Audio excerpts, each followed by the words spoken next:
ਸਤਨਾਮ ਸ੍ਰੀ ਵਾਹਿਗੁਰੂ ਸਾਹਿਬ ਜੀ। ਦੋਹਰਾ ਸੋਧ ਸਰੂਪ ਪ੍ਰਕਾਸ਼ ਮੈਂ ਕੁਛ ਪਰਵੇਸਤਾ ਹੋਏ। ਸਾਧਨ ਪਾਈ ਪ੍ਰੌੜਤਾ ਨਿਧਿਆਸਨ ਕਹਿ ਸੋਏ। ਸੋਧ ਸਰੂਪ ਪ੍ਰਕਾਸ਼ ਮੈਂ। ਵਾਹਿਗੁਰੂ ਜੀ ਕਾ ਖਾਲਸਾ ਵਾਹਿਗੁਰੂ ਜੀ ਕੀ ਫਤਿਹ। ਸੋਧ ਸਰੂਪ ਪ੍ਰਕਾਸ਼ ਮੈਂ। ਆਓ ਆਪਾਂ ਇਹਦੀ ਵਿਚਾਰ ਸਰਵਣ ਕਰੀਏ। ਸਮਾਪਤ ਹੋਣੀ ਵਾਲਾ ਚੌਥਾ ਵਿਸ਼ਰਾਮ ਸਰੀਰ ਵਿੱਚ ਢਿਲਾਈ ਹੋਣੇ ਕਰਕੇ ਆਪਾਂ ਨਹੀਂ ਸੀ ਪੜ੍ਹ ਵਿਚਾਰ ਸਕੇ 2-3 ਦਿਨ। ਅੱਜ ਆਪਾਂ ਇਹਦੀ ਜਿਹੜੀ ਰਹਿੰਦੀ ਵਿਚਾਰ ਉਹ ਕਰੀਏ। ਸੋਧ ਸਰੂਪ ਪ੍ਰਕਾਸ਼ ਮੈਂ। ਸੋਧ ਸਰੂਪ ਬ੍ਰਹਮ ਦੇ ਸੋਧ ਸਰੂਪ ਕੀ ਆ? ਬ੍ਰਹਮੀ ਆ। ਉਹ ਬ੍ਰਹਮ ਦੇ ਪ੍ਰਕਾਸ਼ ਵਿੱਚ ਜਦੋਂ ਚਿੱਤ ਦੀ ਬਿਰਤੀ ਦੀ ਕੁਝ ਕੁ ਪਰਵੇਸ਼ਤਾ ਕਹੀਏ ਸਥਿਤੀ ਹੋ ਜਾਵੇ ਅਥਵਾ ਵੀ ਹਿਰਦੇ ਵਿੱਚ ਸ਼ੁੱਧ ਬ੍ਰਹਮ ਦੇ ਪ੍ਰਕਾਸ਼ ਦੀ ਜਿਹੜੀ ਝਲਕ ਆ ਉਹਦੀ ਜਿਹੜੀ ਕੁਛ ਪਰਵੇਸ਼ਤਾ ਹੋਏ, ਕੁਝ ਕੁ ਪਰਵੇਸ਼ਤਾ ਭਾਵ ਕੁਝ ਪ੍ਰਗਟ ਹੋ ਜਾਵੇ। ਸਾਧਨ ਪਾਈ ਪ੍ਰੌੜਤਾ ਤਦੋਂ ਜਿਹੜਾ ਕੀਤੇ ਹੋਏ ਸਾਧਨਾ ਦੀ ਪ੍ਰੌੜਤਾ ਕਹੀਏ ਪਰਪਕਤਾ ਪਾਈ ਜਾਂਦੀ ਪਾਈ ਦੀ ਨਿਧਿਆਸਨ ਕਹਿ ਸੋਏ। ਇਸੇ ਨੂੰ ਹੀ ਸੋਏ ਕਹੀਏ ਸੁਤੇ ਹੀ ਨਿਧਿਆਸਨ ਕਿਹਾ ਜਾਂਦਾ। ਸੋਏ ਦਾ ਅਰਥ ਸੁਤੇ। ਸੋਧ ਸਰੂਪ ਪ੍ਰਕਾਸ਼ ਮੈਂ।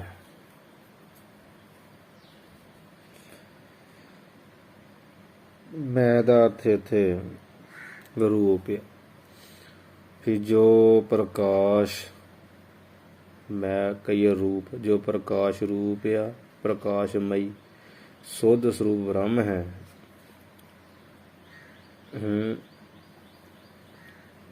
ਕੱਛ ਪਰਵੇਸ਼ਤਾ ਹੋਏ। ਜਦੋਂ ਕੱਛ ਕਹੀਏ ਕੁਝ ਕੁ ਉਸ ਵਿੱਚ ਪ੍ਰਵੇਸ਼ਤਾ ਲੀਨਤਾ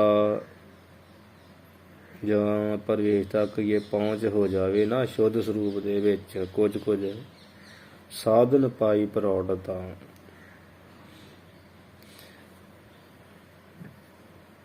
ਅਤੇ ਜਿਹੜਾ ਸਰਵਣ ਕਰਨਾ, ਮੰਨਣ ਵਿਚਾਰ ਕਰਨਾ, ਸਰਵਣ ਮੰਨਣ ਇਤਿਆਦਿਕ ਜਿਹੜੇ ਸਾਧਨਾ ਦੀ ਜਦੋਂ ਪ੍ਰੌੜਤਾ ਕਹੀਏ ਪਰਪਕਤਾ ਪਾਈ ਦੀ ਹੈ ਜਾਂ ਪਾ ਲਈ ਜਾਵੇ ਤਦ ਉਸ ਪਰਪੱਕ ਅਵਸਥਾ ਨੂੰ ਨਿਧਿਆਸਨ ਆਖਦੇ। ਭਾਵ ਹੈ ਸਿੱਖ ਤੂੰ ਗੁਰੂ ਮੁਖ ਦੁਆਰਾ ਪਹਿਲਾਂ ਦੇ ਮਹਾਂਵਾਕ ਜਿਹੜੇ ਆ ਹੁਣ ਜੇ ਮਹਾਂਵਾਕ ਆਪਾਂ ਪਿੱਛੇ ਸਰਵਣ ਕੀਤੇ ਜੋ ਵੇਦਾਂ ਦੇ ਆ, ਗੁਰੂ ਦੇ ਮੁਖ ਤੋਂ ਕੋਈ ਵੀ ਜਿਹੜਾ ਬਚਨ ਨਿਕਲੇ ਮਹਾਂਵਾਕ ਹੀ ਹੁੰਦਾ। ਉਹਨਾਂ ਨੂੰ ਸਰਵਣ ਕਰ,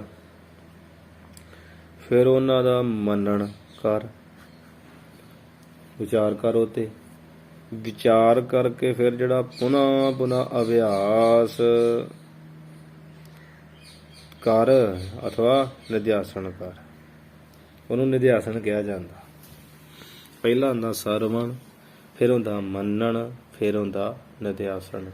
ਸਰਵਣ ਕਰ ਲੈਣਾ, ਮੰਨਣ ਦਾ ਮੰਨਣ ਕਰਨਾ, ਦੀ ਵਿਚਾਰ ਕਰਨੀ, ਵਿਚਾਰ ਕਰਕੇ ਉਹਦਾ ਜਿਹੜਾ ਪੁਨः ਅਭਿਆਸ ਕਰਨਾ ਨਾ, ਜਿਵੇਂ ਮਨ ਦੀ ਬਿਰਤੀ ਲਾਵੇ, ਲੱਗੇ ਨਾ ਫੇਰ ਲਾਵੇ, ਲੱਗੇ ਨਾ ਫੇਰ ਲਾਵੇ, ਜਿਹੜਾ ਬਾਰ ਅਭਿਆਸ ਕਰਨਾ ਇਹ ਮੰਤਰ ਦਾ ਵੀ ਉਹਨੂੰ ਨਿਧਿਆਸਨ ਕਿਹਾ ਜਾਂਦਾ।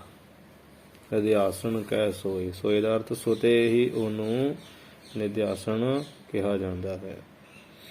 ਸਾਧਨ ਪਾਈ ਪ੍ਰੌੜਤਾ, ਇਹ ਵੀ ਨਿਧਿਆਸਨ ਹੀ ਆ। ਕਿ ਜਦੋਂ ਸ਼ੁੱਧ ਸਰੂਪ ਵਿੱਚ ਜੋ ਪ੍ਰਕਾਸ਼ ਰੂਪ ਆ ਉਹਦੇ ਵਿੱਚ ਕੁਝ ਪ੍ਰਵੇਸ਼ਤਾ ਆ ਜੇ ਨਾ ਜੀਵ ਦੀ, ਹਿਰਦੇ ਦੀ ਲੀਨਤਾ ਹੋ ਜਾਵੇ, ਤੇ ਜਿਹੜਾ ਸਾਧਨ ਕੋਈ ਕਰਨ ਲਿਆ, ਮਨ ਦੀ ਬਿਰਤੀ, ਮਨ ਨੂੰ ਜਿਹੜਾ ਟਿਕਾਉਣ ਡਿਆ ਸਾਧਨ ਹੈ, ਇਹ ਸਾਧਨ ਵਿੱਚ ਜਦੋਂ ਪ੍ਰੌੜਤਾ ਪਰਪੱਕਤਾ ਪਾਈ ਜਾਵੇ ਉਹਨੂੰ ਨਿਧਿਆਸਨ ਕਿਹਾ ਜਾਂਦਾ। ਭਾਵ ਜਦੋਂ ਚਿੱਤ ਦੀ ਬਿਰਤੀ ਜਿਹੜੀ ਬਾਰ-ਬਾਰ ਲਾਉਣੇ, ਪੁਨः ਪੁਨः ਅਭਿਆਸ ਕਰਨਾ, ਲਾਉਣਾ, ਜਦੋਂ ਲੱਗਣੀ ਸ਼ੁਰੂ ਹੋ ਜਾਏ, ਜਦੋਂ ਟਿਕ ਜਾਵੇ ਨਾ ਬਿਰਤੀ, ਉਹਨੂੰ ਕਹੀਦਾ ਨਿਧਿਆਸਨ। ਉਹ ਨਿਧਿਆਸਨ ਹੈ। ਤੇ ਕਹਿਣ ਦਾ ਮਤਲਬ ਇਹ ਵੀ ਸਿੱਖ ਗੁਰੂਮੁਖ ਦੇ ਦੁਆਰਾ ਤੂੰ ਜਿਹੜੇ ਮਹਾਂਵਾਕ ਹੈ ਵੇਦਾਂ ਜੋ ਸਰਵਣ ਕਰ, ਉਹਨਾਂ ਦਾ ਮੰਨਣ ਵਿਚਾਰ ਕਰ, ਫਿਰ ਉਹਦਾ ਪੁਨः ਪੁਨः ਅਭਿਆਸ ਕਰ, ਕਮਾਈ ਕਰ। ਜਿਹੜੀ ਕਮਾਈ ਕਰਨੀ ਇਹ ਨਿਧਿਆਸਨ ਹੁੰਦਾ। ਦੋਹਰਾ ਕਾਮ ਆਦਿਕ ਸਮਤਾ ਉਦੈ। ਨਿਧਿਆਸਨ ਦੇ ਧੱਦੇ ਨੂੰ ਵੀ ਸਿਹਾਰੀ ਆ ਜੀ, ਤੇ ਇਹ ਕੰਨਾ ਸੱਸਾ ਨੰਨਾ ਏਦਾਂ ਹੈ। ਬਾਕੀ ਪਾਠ ਠੀਕ ਹੈ। ਦੋਹਰਾ ਕਾਮਾਦਿਕ ਸਮਤਾ ਉਦੈ। ਇਹ ਸਿੱਖ ਫਿਰ ਬ੍ਰਹਮਾਕਾਰ ਜਿਹੜੀ ਬਿਰਤੀ ਆ, ਬ੍ਰਹਮਾਕਾਰ ਬਿਰਤੀ ਪੈਦਾ ਹੋਣ ਕਰਕੇ ਜਿਹੜੇ ਕਾਮ ਆਦਿ ਕਹੀਏ, ਕਾਮ ਤੋਂ ਆਦਿ ਕਹੀਏ, ਕ੍ਰੋਧ, ਲੋਭ, ਮੋਹ, ਹੰਕਾਰ ਆਦਿ ਵਿੱਚ ਵਿਕਾਰ ਹਨ, ਭਏ ਸੋ ਯਹ ਪ੍ਰਕਾਰ, ਉਹ ਯਹ ਕਹੀਏ ਇਸ ਪ੍ਰਕਾਰ ਭਏ ਹੋ ਜਾਂਦੇ ਹਨ। ਕਿਵੇਂ? ਸਮਤਾ ਉਹਦੇ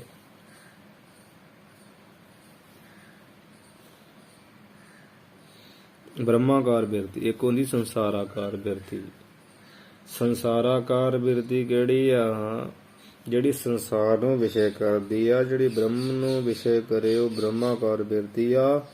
ਤੇ ਬ੍ਰਹਮਕਾਰ ਵੀ ਇੱਕ ਨਾਮ ਬਿਰਤੀ ਦਾ ਦਿੱਤਾ ਵਾ। ਬ੍ਰਹਮ ਨੂੰ ਆਕਾਰ ਨਹੀਂ ਕਰ ਸਕਦੀ ਬਿਰਤੀ, ਕਿਉਂਕਿ ਬ੍ਰਹਮ ਦਾ ਆਕਾਰ ਹੀ ਬਹੁਤ ਵੱਡਾ, ਉਹਦੇ ਆਕਾਰ ਮਾਨੋ ਹੈ ਹੀ ਕੋਈ। ਇਹ ਬ੍ਰਹਮਾਕਾਰ ਭਾਵ ਜਿਹੜੀ ਬਿਰਤੀ ਬ੍ਰਹਮ ਵਾਹਿਗੁਰੂ ਦੇ ਵਿੱਚ ਲੀਨ ਹੋਣ ਲੱਗ ਪਵੇ, ਲੀਨ ਹੋਣ ਦੀ ਇੱਛਾ ਕਰਨ ਲੱਗ ਪੈਂਦੀ ਹੈ, ਬ੍ਰਹਮ ਵਿੱਚ ਜੁੜਨ ਲੱਗ ਪੈਂਦੀ ਆ, ਉਹ ਬ੍ਰਹਮਾਕਾਰ ਬਿਰਤੀ ਹੈ। ਆਹ ਜਿਹੜੀ ਬਿਰਤੀ ਬ੍ਰਹਮ ਵਿੱਚ ਲੀਨ ਹੋਣਾ ਚਾਹੁੰਦੀ, ਉਸ ਆਕਾਰ ਨੂੰ ਹੀ ਕਿਹਾ ਜਾਂਦਾ ਹੈ ਬ੍ਰਹਮਾਕਾਰ ਬਿਰਤੀ। ਬ੍ਰਹਮਾਕਾਰ ਬਿਰਤੀ ਜਦੋਂ ਉਹਦੇ ਕਹੀਏ ਪੈਦਾ ਹੋਣਾ ਕਰੇ,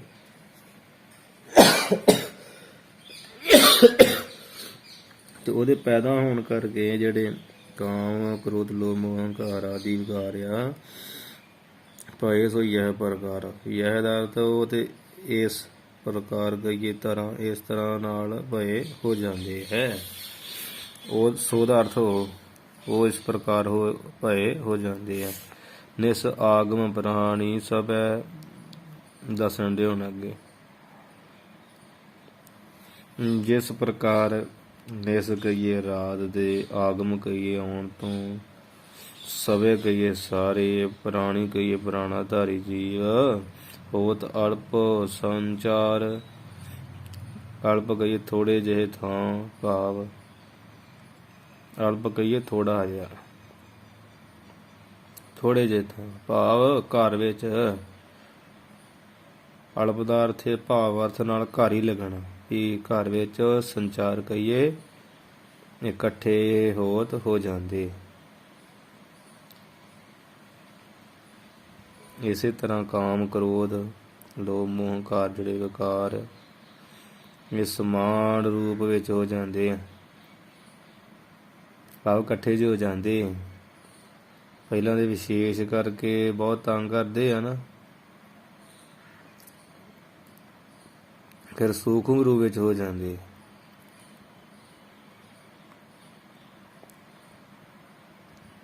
ਕਿ ਕਾਮ ਥੋੜੀ ਮਰਦਾ। ਹੁਣ ਬ੍ਰਹਮ ਗਿਆਨੀ ਆ, ਬ੍ਰਹਮ ਗਿਆਨੀ ਦੀ ਜਦੋਂ ਸ਼ਾਦੀ ਹੁੰਦੀ ਹੈ ਤਾਂ ਉਹ ਕਾਮ ਚੇਸ਼ਟਾ ਕਰਦਾ ਹੀ, ਨਹੀਂ ਵੀ ਕਰੂਗਾ ਐਸਾ ਨਹੀਂ ਕਿ ਉਹ ਕਾਮ ਚੇਸ਼ਟਾ ਕੀਤੇ ਹੀ ਬਾਲ ਬੱਚੇ ਪੈਦਾ ਹੋਣਗੇ, ਉਹ ਬਚਨ ਨਾਲ ਵੀ ਕਰ ਸਕਦੇ ਆ। ਇੱਕ ਸਰੀਰਕ ਕਿਰਿਆ ਤੌਰ ਤੇ ਬਚਨ, ਜਿਵੇਂ ਕ੍ਰਿਸ਼ਨ ਭਗਵਾਨ ਗੋਪੀਆਂ ਨਾਲ ਉਹ ਮਾਇਆ ਵਰਤਾਉਂਦੇ ਹੋਏ ਕਰਦੇ ਰਹੇ ਨਾ ਕਾਮ ਚੇਸ਼ਟਾ, ਕਾਮ ਕਰੀੜਾ, ਉਸ ਤਰ੍ਹਾਂ ਨਾਲ ਮਤਲਬ ਮਹਾਤਮਾ ਦੇ ਜਿਹੜੇ ਬ੍ਰਹਮ ਗਿਆਨੀ ਆ ਨਾ, ਉਹਨਾਂ ਵਿੱਚ ਕਾਮ, ਕ੍ਰੋਧ, ਲੋਭ, ਮੋਹ, ਹੰਕਾਰ ਇਹ ਬਿਰਤੀਆਂ ਜਿਹੜੀਆਂ ਹਾਵੀ ਨਹੀਂ ਹੁੰਦੀਆਂ, ਸਮਾਨ ਰੂਪ ਹੋ ਜਾਂਦੀਆਂ। ਨਾ ਦੇ ਕਾਮ ਤਾਂ ਕਦੀ ਸਾਡੇ ਤੇ ਕਦੀ ਕਾਮ ਉੱਪਰ, ਕਦੀ ਕ੍ਰੋਧ ਉੱਪਰ, ਉਹ ਸਭ ਸਮਾਨ ਰੂਪ ਹੋ ਜਾਂਦੇ ਵਿਕਾਰ, ਤੇ ਵਿਸ਼ੇਸ਼ ਰੂਪ ਕਰਕੇ ਤੰਗ ਨਹੀਂ ਕਰਦੇ। ਹੁਣ ਵਿਸ਼ੇਸ਼ ਕਰਕੇ ਸਾਨੂੰ ਤੰਗ ਕਰਦੇ, ਕਾਮ ਪ੍ਰਬਲ ਹੋ ਜਾਂਦਾ, ਉਹ ਬਹਿੰਦਾ ਕ੍ਰੋਧ ਦੀ ਵਾਰੀ ਆ ਜਾਂਦੀ ਹੈ, ਕਦੀ ਲਾਲਚ ਦੀ ਵਾਰੀ ਆ ਜਾਂਦੀ, ਸੂਖਮ ਰੂਪ 'ਚ ਹੋ ਜਾਂਦੇ। ਉਹ ਆਪਣੀ ਮਰਜ਼ੀ ਨਾਲ ਨਹੀਂ ਕੋਈ ਕਾਮ ਹਿੰਮਤ ਕਰ ਸਕਦਾ, ਕ੍ਰੋਧ ਕੁਝ ਵੀ ਨਹੀਂ ਚੱਲਦਾ ਉੱਥੇ ਸੰਤਾਂ, ਮਹਾਂਪੁਰਸ਼ਾਂ, ਬ੍ਰਹਮ ਗਿਆਨੀਆਂ ਜੀ। ਬ੍ਰਹਮਾਕਾਰ ਬਿਰਤੀ ਜਦੋਂ ਸਮਾਨ ਬਿਰਤੀ ਪ੍ਰਗਟ ਹੋ ਜਾਂਦੀ ਆ, ਉਦੇ ਹੋ ਜਾਂਦੀ ਆ, ਉਹਦੇ ਹੁਦੇ ਹੋਣ ਕਰਕੇ ਕਾਮ, ਕ੍ਰੋਧ, ਲੋਭ, ਮੋਹ, ਹੰਕਾਰ ਜਿਹੜੇ ਵਿਕਾਰ ਆ ਉਹਦੇ ਪ੍ਰਕਾਰ ਹੋ ਜਾਂਦੇ ਆ। ਕਵੀ ਜੀ ਨੇ ਪ੍ਰਮਾਣ ਦਿੱਤਾ, ਜਿਸ ਤਰ੍ਹਾਂ ਵੀ ਰਾਤ ਆਗਮ ਕਹੀਏ ਆਉਣ ਦੇ ਕਰਕੇ ਸਾਰੇ ਪ੍ਰਾਣਾਧਾਰੀ ਜੀਵ, ਪਸ਼ੂ ਪੰਛੀ, ਬੰਦੇ ਬੰਦੇ ਸਾਰੇ ਹੀ ਬਹੁਤ ਅਲਪ ਸੰਸਾਰ, ਅਲਪ ਕਹੀਏ ਘਰ ਜਾਂ ਥੋੜ੍ਹੇ ਜਿਹੇ ਥਾਂ 'ਤੇ ਸੰਚਾਰ ਕਹੀਏ ਇਕੱਤਰ ਇਕੱਠੇ ਹੋਤ ਹੋ ਜਾਂਦੇ। ਹਾਂਜੀ, ਰਾਤ ਆਉਣ ਤੇ ਇਸੇ ਤਰ੍ਹਾਂ ਬ੍ਰਹਮਾਕਾਰ ਬਿਰਤੀ ਦੇ ਆਉਣੇ ਕਰਕੇ ਇਹ ਕਾਮ, ਕ੍ਰੋਧ, ਲੋਭ, ਮੋਹ, ਹੰਕਾਰ ਜਿਹੜੇ ਵਿਕਾਰ ਇਹ ਜਿਹੜੇ ਜੀਵ ਆ ਇਹ ਇਕੱਠੇ ਹੋ ਜਾਂਦੇ ਥੋੜ੍ਹੇ ਜਿਹੇ ਥਾਂ 'ਤੇ, ਆਪੋ ਆਪਣੇ ਟਿਕਾਣੇ 'ਤੇ ਆ ਜਾਂਦੇ, ਭੱਜ ਦੌੜ ਨਹੀਂ ਫਿਰ ਕਰਦੇ।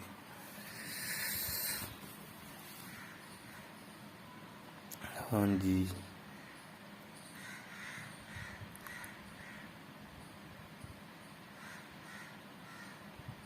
ਸਨੈ ਸਨੈ ਸਖਿਆਤਤਾ,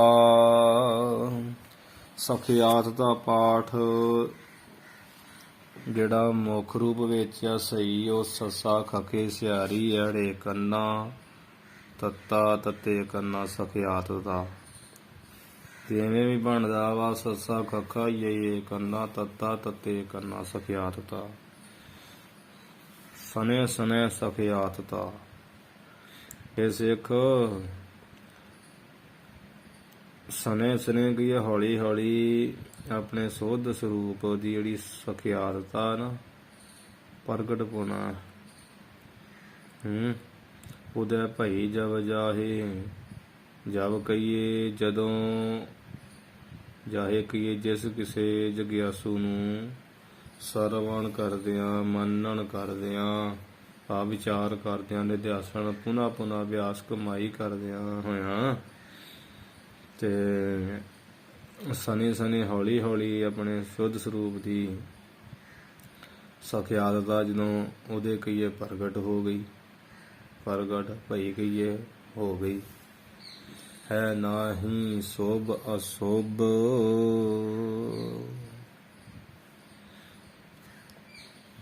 ਹੈ ਨਾਹੀਂ, ਤਦੋਂ ਐਸੀ ਅਵਸਥਾ ਬਣ ਜਾਵੇਗੀ ਕਿ ਆਪਣੀ ਆਤਮਾ ਵਿੱਚ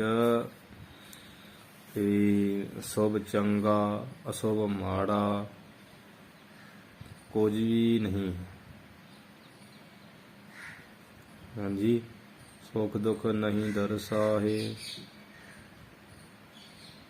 ਅਤੇ ਨਾ ਹੀ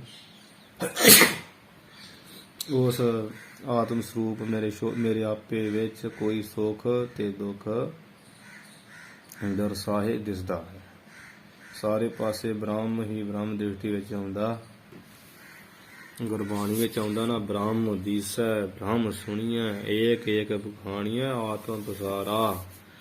ਆਤਮਾ ਦਾ ਜਿਹੜਾ ਪਸਾਰਾ ਫੈਲਾਓ ਨਾ, ਕਰਨ ਹਾਰਾ ਪ੍ਰਭ ਬਿਨਾ ਨਹੀਂ ਜਾਣੀ, ਦੁੱਖ ਨਾਹੀ ਸਭ ਸੁੱਖ ਹੀ ਹੈ ਰੇ, ਏਕੈ ਏਕੀ ਨੀਤੈ, ਬੁਰਾ ਨਹੀਂ ਸਭ ਭਲਾ ਹੀ ਹੈ ਰੇ, ਹਾਰ ਨਹੀਂ ਸਭ ਜੇਤੈ, ਤੁਧ ਬਿਨ ਦੂਜਾ ਕੋਈ ਨਾਹੀਂ, ਤੁਧ ਬਿਨ ਦੂਜਾ ਨਾਹੀਂ ਕੋਏ, ਤੂੰ ਕਰਤਾਰ ਕਰਹਿ ਸੋ ਹੋਇ।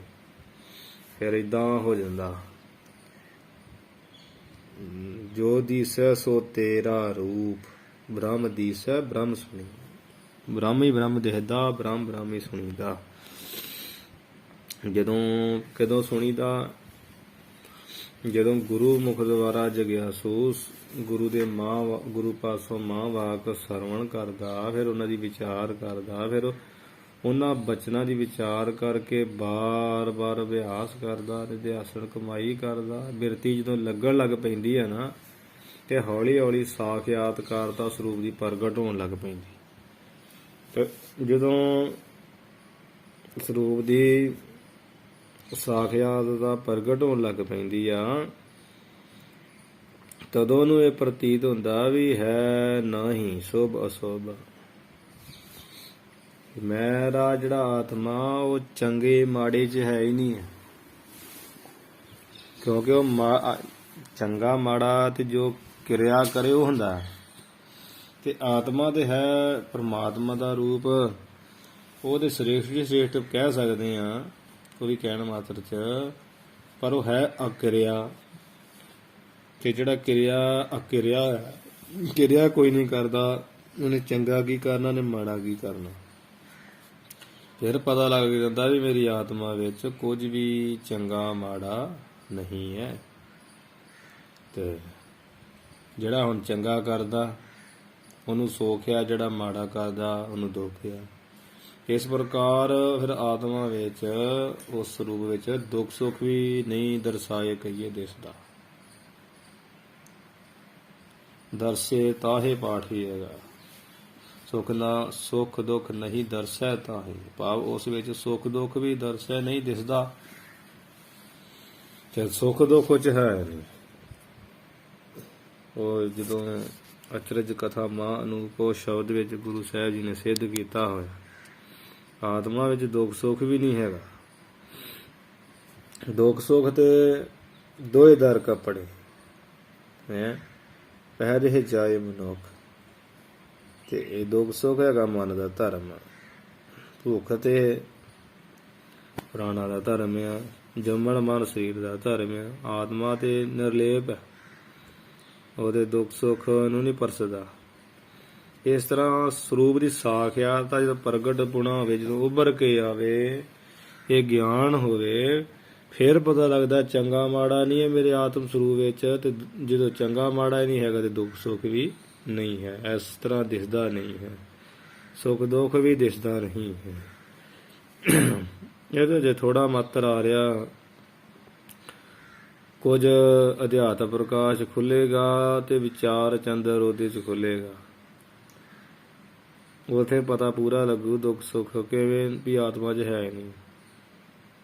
ਇੱਥੇ ਵੀ ਸਿੱਧੀ ਜੀ ਗੱਲ ਆ ਵੀ ਮਨ ਦਾ ਦੁੱਖ ਸੁੱਖ ਧਰਮ ਆ, ਆਤਮਾ ਦਾ ਨਹੀਂ। ਉਹਦੇ ਅਗਿਆਨੀ ਜੀ ਉਹ ਕਹਿੰਦਾ ਅਸੀਂ ਅਗਿਆਨੀ ਆ, ਆਤਮ ਸਰੂਪ ਦਾ ਗਿਆਨ ਨਹੀਂ, ਜਿਸ ਕਰਕੇ ਕਹਿੰਦੇ ਆ ਮੈਂ ਦੁਖੀ ਆ ਮੈਂ ਸੁਖੀ ਆ। ਉਹ ਜਿਵੇਂ ਹੁਣ ਆ ਰਿਹਾ ਵੀ ਜਦੋਂ ਸਾਖਿਆਤ ਦਾ ਹੌਲੀ ਹੌਲੀ ਇਹਦੇ ਵਿੱਚ ਪ੍ਰਗਟ ਹੋ ਗਈ ਤੇ ਆਤਮ ਸਰੂਪ ਦਾ ਗਿਆਨ ਹੋ ਗਿਆ, ਸਾਖਿਆਤਕਾਰਤਾ ਪ੍ਰਗਟ ਪੁਣਾ ਹੋ ਗਿਆ, ਤਦੋਂ ਚੰਗੇ ਮਾੜਾ ਨਹੀਂ ਹੈ ਮੇਰੇ ਆਤਮਾ ਵਿੱਚ ਤੇ ਦੁੱਖ ਸੁੱਖ ਨਹੀਂ ਹੈ ਮੇਰੇ ਆਤਮਾ ਵਿੱਚ। ਇਹ ਪਤਾ ਲੱਗ ਜੂਗਾ, ਸਾਰੇ ਪਾਸੇ ਬ੍ਰਹਮ ਹੀ ਬ੍ਰਹਮ ਦ੍ਰਿਸ਼ਟੀ ਵਿੱਚ ਆਉਣ ਲੱਗ ਪਊਗਾ, ਕਿਉਂਕਿ ਸੁੱਖ ਦੁੱਖ ਤੋਂ ਨਿਆਰਾ ਹੋਈ ਆਪ ਹੀ ਬ੍ਰਹਮ ਹੀ। ਦੋਹਰਾ ਚਲੀ ਪੂਤਰੀ ਲਾਉਣ ਕੀ ਜਦੋਂ ਸਭ ਪਾਸੇ ਬ੍ਰਹਮੀ ਦ੍ਰਿਸ਼ਟੀ ਵਿੱਚ ਆ ਗਿਆ ਤਾਂ ਫਿਰ ਉਸ ਦਾ ਆਨੰਦ ਜਾਂ ਬ੍ਰਹਮ ਦਾ ਓੜਕ ਨਹੀਂ ਦੱਸ ਸਕੀਦਾ। ਜਿਵੇਂ ਇੱਕ ਲਾਉਣ ਕਹੀਏ, ਲੂਣ ਦੀ ਜਿਹੜੀ ਪੂਤਰੀ ਡਲੀ ਸੀ ਉਹ ਚਲੀ ਗਈ ਕਿੱਥੇ, ਥਾਹੇ ਸਿੰਧ ਕੀ ਲੈਣ, ਸਿੰਧ ਜਿਹੜਾ ਸਮੁੰਦਰ ਆ ਉਹਦੀ ਥਾਹੇ ਡੂੰਘਿਆਈ ਲੈਣ ਵਾਸਤੇ, ਮਾਪਣ ਵਾਸਤੇ ਲੜ ਕੇ ਤੁਰ ਪਈ। ਕਹਿੰਦੀ ਵੀ ਮੈਂ ਸਮੁੰਦਰ ਬੜਾ ਆਪਣੇ ਆਪ 'ਚ ਮੰਨਦਾ ਆਪਣੇ ਆਪ ਨੂੰ। ਮੈਂ ਵੇਖ ਲੂਣ ਦੀ ਡਲੀ ਵੇਰ ਕੇ ਚਲੀ ਗਈ ਦੂਜੀਆਂ ਨਾਲ, ਹਾਂਜੀ ਮੈਂ ਸਮੁੰਦਰ ਦਾ ਥਾਹ ਲੈ ਕੇ ਡੂੰਘਾਈ ਮਾਪ ਕੇ ਲੈ ਕੇ ਆਵਾਂਗੀ। ਥਾਹੇ ਦਾ ਅਰਥ ਹੁੰਦਾ ਡੂੰਘਾਈ, ਲੈਣ ਦਾ ਅਰਥ ਮਾਪਣ ਜਾਂ ਲੈਣ, ਮਾਪਣ ਲੈਣ ਵਾਸਤੇ ਚਲੀ ਗਈ। ਅਨਾਥ ਆਪ ਆਪੇ ਭਾਈ, ਅਨਾਥ ਕਵੀ ਜੀ ਕਥਨ ਕਰਦੇ ਆ ਕਿ ਲੂਣ ਦੀ ਜਿਹੜੀ ਡਲੀ ਆ ਆਪ ਪਾਣੀ ਵਿੱਚੋਂ ਬਣੀ ਸੀ। ਆਪ ਆਪੇ ਤੇ ਪਾਣੀ ਵਿੱਚ ਬਣੀ ਸੀ ਤੇ ਉਸ ਦੇ ਵਿੱਚ ਜਾ ਕੇ ਆਪਣੇ ਆਪੇ ਆਪ ਆਪੇ ਭਾਵ ਆਪਣੇ ਆਪੇ ਪਾਣੀ ਜਿਹੜਾ ਸਮੁੰਦਰ ਆ ਉਹਦਾ ਹੀ ਰੂਪ ਭਈ ਕਹੀਏ ਹੋ ਗਈ। ਡਲੀ ਲੂਣ ਦੀ ਕਿੱਥੋਂ ਬਣੀ? ਸਮੁੰਦਰ 'ਚੋਂ ਬਣੀ।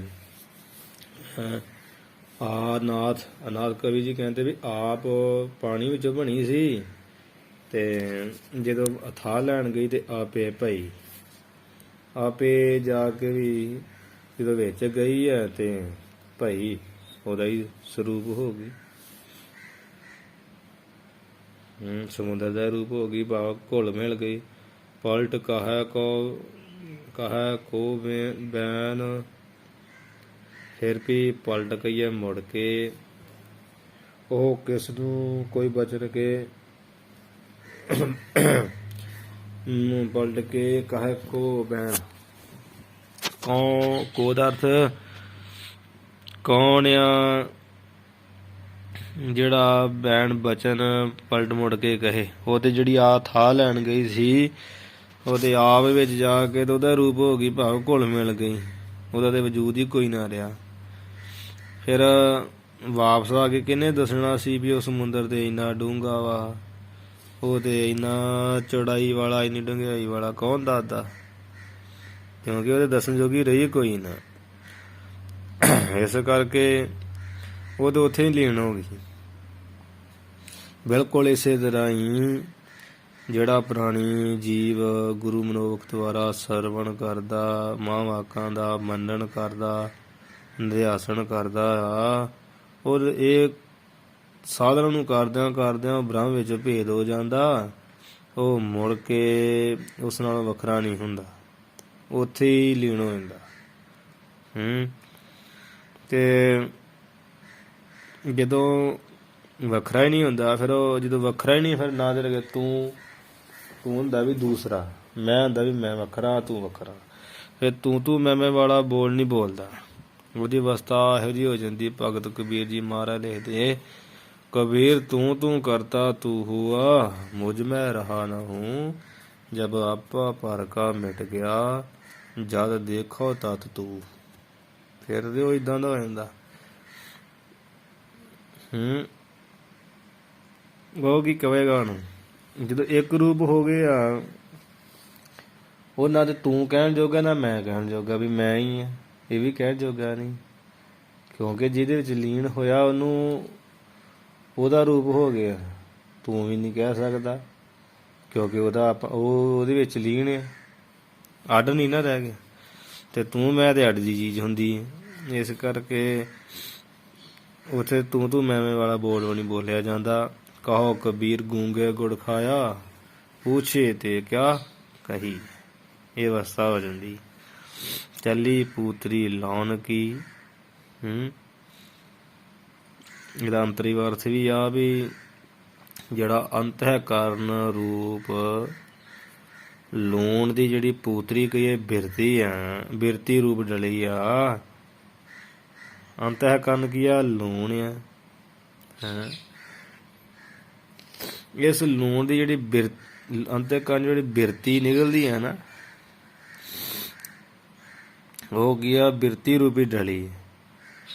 ਤੇ ਬਿਰਤੀ ਰੂਪੀ ਡਲੀ ਪਰਮੇਸ਼ਰ ਰੂਪੀ ਸਮੁੰਦਰ ਦਾ ਥਾਹੇ ਕਹੀਏ ਡੂੰਘਾਈ, ਬ੍ਰਹਮ ਪਰਮੇਸ਼ਰ ਰੂਪੀ ਸਮੁੰਦਰ ਦਾ ਥਾਹੇ ਕਈ ਅੰਤ ਪਾਉਣ ਵਾਸਤੇ ਚਲੀ ਗਈ। ਤੇ ਵੀ ਮੈਂ ਪਤਾ ਲੈ ਕੇ ਆਉਣੀ ਆ ਕਿੰਨਾ ਕੁ ਪਰਮੇਸ਼ਰ ਦੀ ਡੂੰਘਾਈ ਹੈ ਸਮੁੰਦਰ ਦੀ। ਉਹ ਬਿਰਤੀ ਰੂਪੀ ਡਲੀ ਬ੍ਰਹਮ ਰੂਪ ਪਰਮੇਸ਼ਰ ਰੂਪੀ ਜਿਹੜਾ ਸਮੁੰਦਰ ਆ, ਬ੍ਰਹਮ ਰੂਪੀ ਜਿਹੜਾ ਪਾਣੀ ਆ, ਉਹਦੇ ਵਿੱਚ ਮਿਲ ਕੇ ਉਹਦਾ ਹੀ ਰੂਪ ਹੋ ਗਏ। ਉਹ ਬਿਰਤੀ ਜਿੱਥੇ ਗਈ ਨਾ ਉੱਥੇ ਸਮਾ ਗਈ। ਪਰ ਬਿਰਤੀ ਰੂਪੀ ਡਲੀ ਤੇ ਬਿਰਤੀ ਕਿੱਥੋਂ ਨਿਕਲੀ ਹੈ? ਬ੍ਰਹਮ ਰੂਪ ਸਮੁੰਦਰ 'ਚ ਬਣੀ ਸੀ ਤੇ ਬ੍ਰਹਮ ਰੂਪੀ ਸਮੁੰਦਰ 'ਚ ਜਾ ਕੇ ਉਹਦਾ ਰੂਪ ਹੋ ਗਈ, ਭਾਵ ਉੱਚ ਹੀ ਸਮਾ ਗਈ। ਹੁਣ ਮੁੜ ਕੇ ਪਰਮਾਤਮਾ ਰੂਪ ਜਿਹੜਾ ਸਮੁੰਦਰ ਦੀ ਡੂੰਘਾਈ ਨੂੰ ਕੌਣ ਦੱਸੇ? ਉਹ ਬਿਰਤੀ ਵਿਚਾਰੀ ਪਿਛਾਂਹ ਮੁੜ ਕੇ ਕੀ ਦੱਸ ਸਕਦੀ ਜਗਿਆਸੂ? ਜੇ ਤਾਂ ਕੀ ਕਵੇ ਵੀ ਬ੍ਰਹਮ ਦਾ ਵਿਸਥਾਰ ਕਿੰਨਾ ਤੇ ਅੰਤ ਸਿਵਤੀ ਕਾਣ ਦਾ। ਮਤਲਬ ਉੱਥੇ ਜਿੱਦਾਂ ਲੂਣ ਦੀ ਡਲੀ ਮਿਲ ਗਈ, ਮੁੜੀ ਨਾ। ਉਹ ਬਿਰਤੀ ਜਿਹੜੀ ਚਲ ਜਾਂਦੀ ਹੈ ਮੁੜਦੀ ਨਹੀਂ। ਉਹ ਜਿਵੇਂ ਹੁਣੇ ਦੱਸਿਆ ਵੀ ਕਹੋ ਕਬੀਰ ਗੂੰਗੇ ਗੁੜ ਖਾਇਆ, ਪੁੱਛੇ ਤੇ ਕਿਆ ਕਹੀ। ਤੂੰ ਮੈਂ ਵਾਲਾ ਬੋਲ ਉੱਥੇ ਬੋਲਿਆ ਨਹੀਂ ਜਾਂਦਾ। ਇਸ ਪ੍ਰਕਾਰ ਨਾਲ ਇਹਦਾ ਅਰਥ ਹੋਇਆ ਵਾ ਚੱਲੀ ਪੂਤਰੀ ਲਾਉਣ ਕੀ। ਲੂਣ ਦੀ ਜਿਹੜੀ ਡਲੀ ਆ, ਪੂਤਰੀ ਡਲੀ ਉਹ ਚਲੀ ਗਈ ਥਾਏ ਸਿੰਧ ਗਿਰਾ ਸਮੁੰਦਰ ਦਾ ਥਾਹ ਲੈਣ ਵਾਸਤੇ।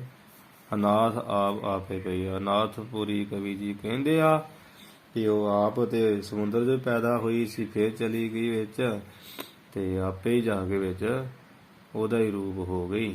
ਪਲਟ ਕਹੇ ਕੋ ਬੈਣ। ਕੋਈ ਫਿਰ ਬਚਨ ਜਿਹੜਾ ਮੁੜ ਕੇ ਕਿਹੜਾ ਕਹੇ? ਆਹ ਜਦੋਂ ਮੁੜਿਆ ਹੀ ਨਹੀਂ, ਜਿਹੜਾ ਪਤਾ ਲੈਣ ਗਿਆ ਸੀ। ਇਸੇ ਪ੍ਰਕਾਰ ਹੀ ਇਹਦਾ ਸਤਿਗੁਰੂ ਜੀ ਇਹ ਜਿਹੜਾ ਜੀਵ ਆ ਇਹ ਲੂਣ ਦੀ ਡਲੀ ਹੈ ਤੇ ਇਹ ਜੀਵ ਪਰਮੇਸ਼ਰ ਰੂਪੀ ਸਮੁੰਦਰ ਦਾ ਥਾਂ ਲੈਣ ਚਲਿਆ ਜਾਂਦਾ ਤੇ ਹੁਣ ਉਹਦਾ ਰੂਪ ਆ ਉਹ 'ਚ ਪ੍ਰਗਟ ਹੋਇਆ, ਪਰਮੇਸ਼ਰ 'ਚ ਪ੍ਰਗਟ ਹੋਇਆ ਨਾ ਸਭ ਜੀ। ਤੇ ਉਹਦੇ ਜਦੋਂ ਥਾਂ ਲੈਣ ਜਾਂਦੇ ਉਹ ਜੀਵ ਵਿੱਚ ਇਹਦਾ ਸਰੂਪ ਹੋ ਜਾਂਦੇ, ਫਿਰ ਪਲਟ ਕੇ ਕਿਹੜਾ ਦੱਸੇ ਵੀ ਉਹ ਵਾਹਿਗੁਰੂ ਇੱਦਾਂ ਨਹੀਂ ਇੱਦਾਂ ਹੈ? ਦੱਸਿਆ ਨਹੀਂ ਨਾ ਜਾਂਦਾ, ਫਿਰ ਦੱਸ ਨਹੀਂ ਨਾ ਸਕਦੇ। ਪਲਟ ਕਹੇ ਕੋ ਬੈਨ, ਕਿਹੜਾ ਮੁੜ ਕਵੇ? ਫਿਰ ਉੱਥੇ ਲੀਨ ਹੋ ਜਾਂਦੇ ਆ, ਕਿਹਾ ਨਹੀਂ ਜਾ ਸਕਦਾ।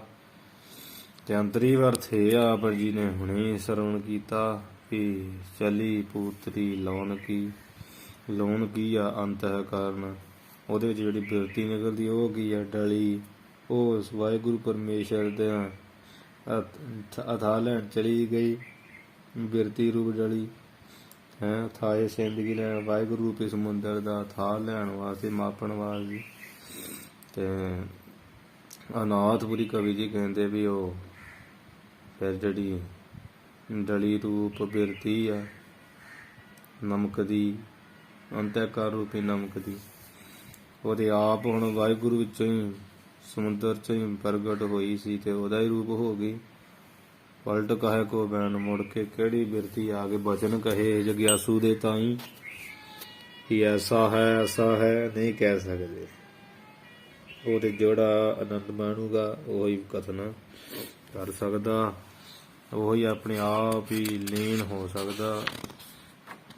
ਜਿਨ ਹਰ ਪਾਇਓ ਤਿਨੈ ਛਪਾਇਓ, ਜਿਵੇਂ ਹੈ ਬਚਨ ਇਸ ਤਰ੍ਹਾਂ ਹੋ ਜਾਂਦਾ ਹੈ। ਇਹ ਤਸਰੀ ਵਿਚਾਰ ਮਾਲਾ ਗਿਆਨ ਸਾਧਨ ਚਤੁਰਥੋ ਵਿਸਰਾਮ। ਵਿਚਾਰ ਮਾਲਾ ਦੇ ਚੌਥੇ ਅਧਿਆਏ ਦੀ, ਜਿਸ ਵਿੱਚ ਗਿਆਨ ਦੇ ਸਾਧਨ ਵਰਣਨ ਕੀਤੇ ਗਏ ਸਨ। ਇਤੀ ਕਹੀਏ ਇੱਥੇ ਸਮਾਪਤੀ ਹੋਈ ਹੈ। ਇਹ ਤਾਂ ਸ੍ਰੀ ਵਿਚਾਰ ਮਾਲਾ ਸ੍ਰੀ ਕਹੀਏ ਸੁਭਾਏ ਮਾਨ ਜਿਹੜਾ ਵਿਚਾਰ ਮਾਲਾ ਨਾਮੇ ਗ੍ਰੰਥ ਆ ਨਾ, ਉਹਦਾ ਜਿਹੜਾ ਚਤੁਰਥ ਵਿਸ਼ਰਾਮ ਚੌਥਾ ਅਧਿਆਇ ਆ, ਉਹਦੀ ਚੌਥੇ ਅਧਿਆਇ ਦੀ ਇਤੀ ਕਹੀਏ ਸਮਾਪਤੀ ਕੀਤੀ ਆ, ਜਿਸ ਵਿੱਚ ਗਿਆਨ ਦੇ ਸਾਧਨਾਂ ਦਾ ਕਥਨ ਕੀਤਾ ਹੈ। ਸੋ ਆਪਾਂ ਇੱਥੇ ਅੱਜ ਸਮਾਪਤੀ ਜਿਹੜੀ ਆ ਅਖੀਰਲੀਆਂ ਪੰਕਤੀਆਂ ਪੜ੍ਹ ਕੇ ਹੁਣ ਕਰੀਏ ਜੀ। ਚਲੀ ਪੂਤਰੀ ਲਾਉਣ ਕੀ, ਥਾਹੇ ਸਿੰਧ ਕੀ ਲੈਨ, ਅਨਾਥ ਆਪ ਆਪੇ ਭਈ, ਪਲਟ ਕਹੇ ਕੋ ਬੈਨ। ਇਹ ਸ੍ਰੀ ਵਿਚਾਰ ਮਾਲਾ ਗਿਆਨ ਸਾਧਨ ਚਤੁਰਥੋ ਵਿਸਰਾਮ। ਹਾਂਜੀ, ਇਹ ਪਾਠ ਥੋੜਾ ਸੋਧ ਲੈਣਾ। ਲੈਣ ਦੇ ਨੰਨੇ ਨੂੰ ਸਿਹਾਰੀ ਆ, ਸਿੰਧ ਦੇ ਧੱਦੇ ਨੂੰ ਔਂਕੜ ਹੈਗਾ ਵਾ, ਤੇ ਪਲਟ ਦੇ ਟੈਂਕੇ ਨੂੰ ਸਿਹਾਰੀ ਆ, ਤੇ ਬੈਂਡ ਦੇ ਨੰਨੇ ਨੂੰ ਸਿਹਾਰੀ ਆ। ਬਾਕੀ ਠੀਕ ਆ ਜੀ। ਤੇ ਇਹ ਪਾਠ ਜਿਹੜੇ ਆ ਜਿਹੜੇ ਸੋਧੀ ਜਾਣੇ, ਜਿੱਥੇ ਸ੍ਰੀ ਵਿਚਾਰ ਮਾਲਾ ਗਿਆਨ ਸਾਧਨ ਆ, ਉਹ ਕਈ ਥਾਵਾਂ ਤੇ ਗੱਗੇ ਸਿਹਾਰੀ ਵਾਲੇ ਕੰਨਾ ਨੰਨਾ ਗਿਆਨ ਲਿਖਿਆ, ਤੇ ਕਈ ਥਾਵਾਂ ਤੇ ਗਾਗਾ ਪਾਉਣਾ ਯਈਆ ਤੇ ਕੰਨਾ ਤੇ ਨੰਨਾ ਗਿਆਨ ਬਣ ਜਾਂਦਾ। ਵੀ ਜਦੋਂ ਯਈਆ ਪਾਉਣਾ ਹੋਊਗਾ ਉਹਦੇ ਵਿੱਚੋਂ ਸਿਹਾਰੀ ਨਿਕਲ ਜਾਊਗੀ ਅਗਲੇ ਅੱਖਰ ਨੂੰ, ਤੇ ਅੱਗੇ ਗੱਗੇ ਨੂੰ ਚਲੇ ਜਾਣੀ, ਤੇ ਉਹ ਜਿਹੜਾ ਪਾਉਣਾ ਅੱਖਰ ਐੜਾ ਹੋ ਜਾਣਾ ਤੇ ਗਿਆਨ ਹੋ ਜਾਣਾ। ਹਾਂਜੀ, ਵਾਹਿਗੁਰੂ ਜੀ ਕਾ ਖਾਲਸਾ, ਵਾਹਿਗੁਰੂ ਜੀ ਕੀ ਫਤਿਹ।